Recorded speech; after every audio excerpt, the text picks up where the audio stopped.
इतिहास ने कई वैभवशाली महलों को खंडरों में बदलते हुए देखा है और देखा है एक ऐसा समय जब धरती पर धन और शक्ति के लालच में अंधे पापियों का राज था।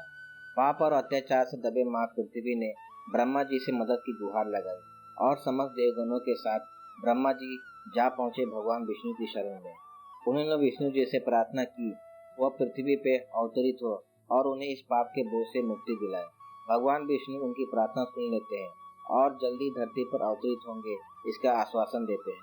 कथा के पहले अध्याय में हम बालकृष्ण को देखते हैं जो अपने साथियों के साथ वृंदावन में खेलकर उनके साथ आनंद उठा रहे हैं। फिर थक जाने पर उनके साथी उनकी सेवा में लग जाते हैं। बालकृष्ण के मधुर बांसुरी की आवाज सुनकर सारे जीव जंतु उनकी तरफ आकर्षित होने लगते हैं। अगला सीन हम इंद्रलोक का देखते हैं जहाँ पर इंद्रदेव अपनी पत्नी के साथ सोमरस का मनोरंजन ले रहे हैं, लेकिन सोमरस खत्म हो जाता है। तभी इंद्रदेव अपने दासियों को और सोमरस लाने को कहते हैं, लेकिन पूरे इंद्रलोक में यह विशेष सोमरस खत्म हो चुका है। इंद्रदेव की पत्नी उनसे इस विशेष सोमरस का मांग करती है। इंद्रदेव उन्हें समझाते हुए कहते हैं कि यह सोमरस ताल वृक्ष के फलों से बनता है और यह वृक्ष केवल महाराज कंस के निजी उद्यान में है जिसकी रखवाली धेनुका नाम का असुर करता है। हालांकि उनकी जिद पर इंद्रदेव विशेष सोमरस लाने के लिए कंस के उद्यान में चले जाते हैं। इंद्रदेव अपने दूत के साथ उद्यान में पहुंच जाते हैं। जैसे ही वह सोमरस चुराने की कोशिश करते हैं, धेनुकासुर पीछे से आ जाता है और उन पर हमला करने की कोशिश करता है। इंद्रदेव अपने शस्त्र से उस पर हमला करते हैं, बट इसमें वह नाकाम हो जाते हैं। इंद्रदेव का दूत धेनुका पर हमला करता है, लेकिन इसका उल्टा हो जाता है और इंद्रदेव को खाली हाथ वहां से लौटना पड़ता है। राधा और उनकी सहेलियां फल बटोरकर वन से जा रही हैं। तभी अचानक से मधुर सुगंध आती है और उस सुगंध का पीछा करते करते कंस के वाटिका तक पहुंच जाते हैं। हालांकि मैया यशोदा ने उन्हें वहां से वाटिका और राक्षस धेनुका के बारे में पहले से ही चेतावनी दी थी, इसलिए वह लोग इसके अंदर नहीं जाते हैं। दूसरी तरफ इस मधुर सुगंध के प्रभाव में आकर वृंदावन के गौ और ग्वाले भी कृष्ण के साथ वाटिका की तरफ आकर्षित हो जाते हैं। वाटिका में धेनुकासुर और वहां के सेवक सोमरस के खेप को गाड़ी में डालकर मथुरा की ओर भेज रहे हैं।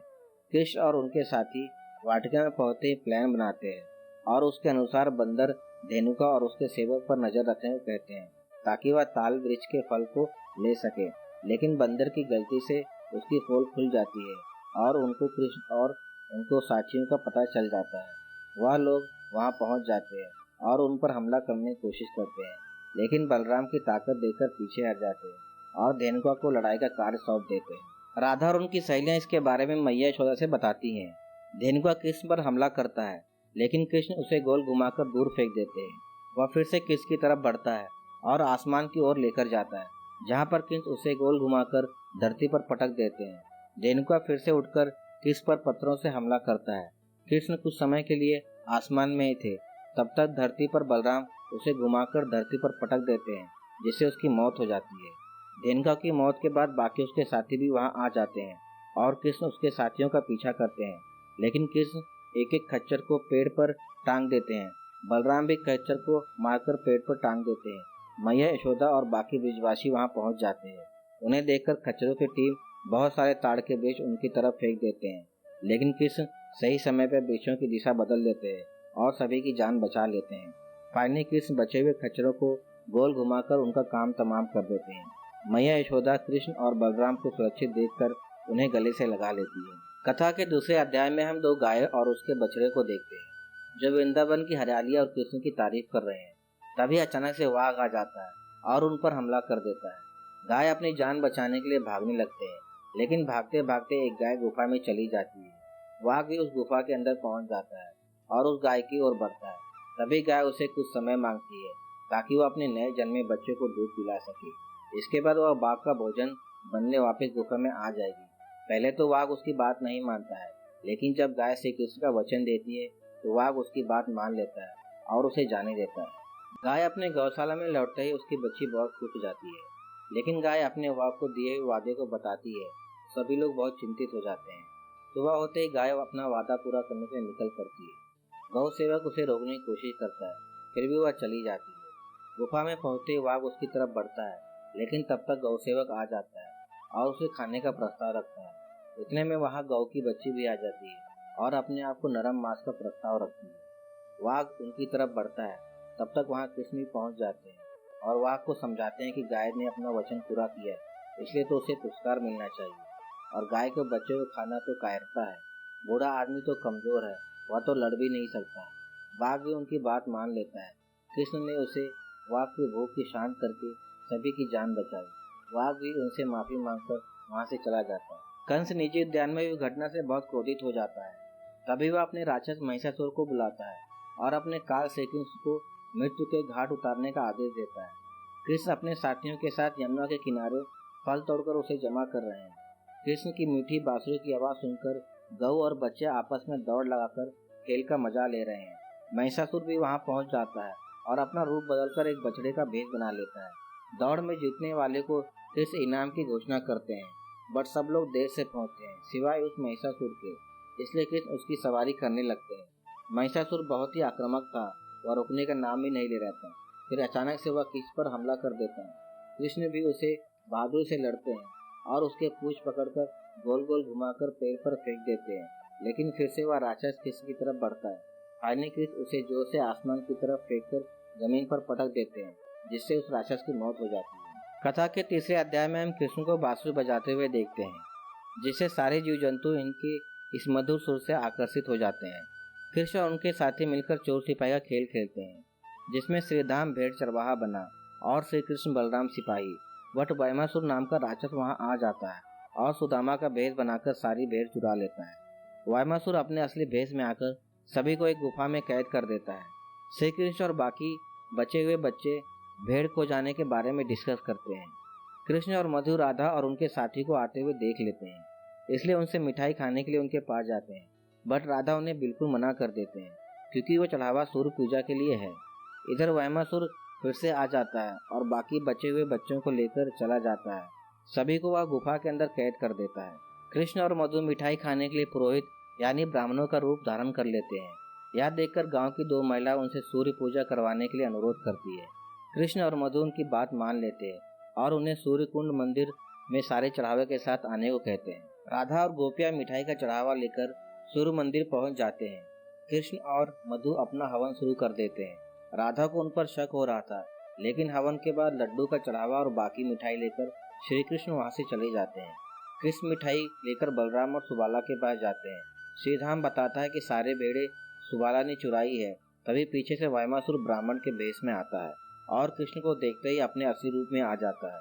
फिर दोनों में फाइटिंग शुरू हो जाती है। कृष्ण उसके छाती पर कूदकर उसे दूर फेंक देते हैं, लेकिन वैमासुर फिर से उड़कर उन्हें मारने की कोशिश करता है।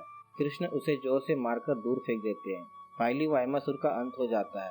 उसके अंत के बाद कृष्ण अपने साथियों के साथ उस गुफा में जाते हैं और अपने साथियों को वहां से छुड़ा लेते हैं। मथुरा में कंस अपने जहरीले राक्षस अगासुर को बुलाता है और अपने काल यानी श्री कृष्ण को खत्म करने का आदेश देता है। अगासुर एक गुफा का छलावा करके वृंदावन में प्रस्थान कर लेता है। सारे बच्चे उसे देखकर मनमोहित हो जाते हैं और उत्सुक होकर उसमें जाने लगते हैं। वहां जाने पर उन्हें गुफा बहुत अजीब लग रहा था, लेकिन हिम्मत करके वह सभी उसके अंदर चले जाते हैं। किसकी नजर उस दुष्ट अगासुर पर पड़ जाती है, लेकिन तब तक बहुत लेट हो गया था। बच्चों के अंदर प्रवेश करते ही उसकी हथेलियों में फिसलकर पेड़ के अंदर चले जाते हैं, जहाँ पर वह सभी एक हड्डी का सहारा लेकर लटक जाते हैं। उस हड्डी के नीचे हाड़ गलाने वाले जहर था, इसलिए उनके पास कुछ ही समय बचा था। कृष्ण अपने मित्रों को बचाने उस गुफा के अंदर भागे भागे चले आते हैं। गुफा के अंदर जाते ही अगासुर अपना मुख बंद कर लेता है। कृष्ण भी उसकी हथौड़ियों में फिसलकर उस जहरीले दर्द में गिर जाते हैं, लेकिन वह जल्दी बाहर आ जाते हैं। अगासुर अपने भोजन को पचाने के लिए पलटी मार रहा था, लेकिन कृष्ण उसकी मरोड़ को रोकने लगते हैं और जोरदार मुक्के से उसके जिस्म को फाड़कर 2 टुकड़े कर देते हैं, जिससे उसकी मौत हो जाती है। कृष्ण के मीठे बांसुरी की धुन से वर्षा होने लगती है, जिसकी बूंदों से सभी बच्चे जहर के प्रभाव से बाहर आ जाते हैं। सभी बच्चे कृष्ण को धन्यवाद करते हैं। कथा के अंतिम अध्याय में हम ब्रह्मलोक को देखते हैं, जहाँ पर ब्रह्मा का सेवक ब्रह्मा जी को नन्हे कृष्ण के विष्णु के अवतार के बारे में बताते हैं। ब्रह्मा उनकी बात को नकारते हुए कहते हैं कि उन्हें भगवान विष्णु के बारे में सब कुछ ज्ञात है। उनके सेवक होने के नाते उन्हें भगवान विष्णु के अवतार के बारे में पता होता है, इसलिए नन्हे कृष्ण को मायावी बालक बताकर अवतार की बात को नकार देते हैं। मायावी बालक के बारे में पता करने के लिए ब्रह्मा धरती की ओर निकल पड़ते हैं। वृंदावन पहुंचने पर वह कृष्ण को देखते ही कहते हैं कि यह तो एक नन्हा बालक है, भला यह क्या चमत्कार कर सकता है। सेवक उन्हें अगासुर के वध के बारे में भी सूचित करता है, बट ब्रह्मा जी उसे छोटी बात बताकर घटना को नकार देते हैं। कृष्ण अपने साथियों के साथ स्वादिष्ट भोजन का आनंद ले रहे हैं, तभी सुबाला आता है और अपने बछड़ा खो जाने की बात कहता है। फिर सुबाला को शांत कराकर सभी को विश्राम करने कहते हैं और बछड़े को ढूंढने निकल जाते हैं। ब्रह्मा का सेवक अलौकिक वर्षा करके सभी बच्चों को योग निद्रा में सुला देते हैं और उन्हें आसमान की ओर लेकर चले जाते हैं। कृष्ण को जब अपने मित्र नहीं मिलते हैं तो वह विवश होकर अपने साथियों का रूप भी धारण कर लेते हैं ताकि उनकी माताओं को चिंता न हो। कृष्ण स्वयं ही अपने खोए मित्रों के रूप लिए अपनी बाल लीलाएं रचते रहे। इसी तरह दिन महीने मौसम बीतते गए और जब ब्रह्मा द्वारा कृष्ण के मित्र योग निद्रा में खोए थे, तभी कृष्ण अपने विभिन्न रूप में उनके माताओं को वात्सल का अलौकिक सुख प्रदान कर रहे थे। वृंदावन में चारों तरफ एक अद्भुत सुख और संतुष्टि पसरा हुआ था, क्योंकि कृष्ण किसी न किसी रूप में सब जगह विराजमान थे, घर में बाल गोपाल रूप में और गौशाला में बछड़ों के रूप में। इसी तरह एक वर्ष बीत गए, इसलिए ब्रह्मा जी एक पृथ्वी की तरफ वापस जाते हैं और बाल गोपाल को देखकर बहुत चकित हो जाते हैं। तभी कृष्ण अपने विराट रूप में आ जाते हैं। यह देखकर ब्रह्मा जी के होश उड़ जाते हैं। उनके ब्रह्मा के बहुत सारे रूप प्रकट हो जाते हैं और अपने गलती का एहसास होते ही कृष्ण से अपने गलती के लिए क्षमा मांगते हैं। कृष्ण उनसे कहते हैं कि मैंने तुम्हारी ही प्रार्थना स्वीकार करके धरती पर अवतार लिया और तुम इतने महाज्ञानी होकर भी इस माया को समझ नहीं सके। मैंने ही यह लीला रची ताकि तुम्हें सत्य का ज्ञान हो। देखो, मैंने विभिन्न ब्रह्मांडों के ब्रह्माओं को यहाँ बुलाया है ताकि तुम्हें अपने विषय में सत्य का ज्ञान हो जाए। इन समस्त ब्रह्मांडों में तुम केवल एक ही रचयिता हो। कृष्ण की बात सुनकर ब्रह्मा जी उनसे पूछते हैं कि ग्वाल वाले आपकी तेज को कैसे नहीं समझ पा रहे हैं। कृष्ण उनसे कहते हैं कि उनका प्रेम शुद्ध है, मैं चाहे तुच्छ काम करूं या महान, उनका प्रेम मेरे लिए हमेशा रहेगा। वैदिक ज्ञान या ध्यान से मुझे समझना असंभव है।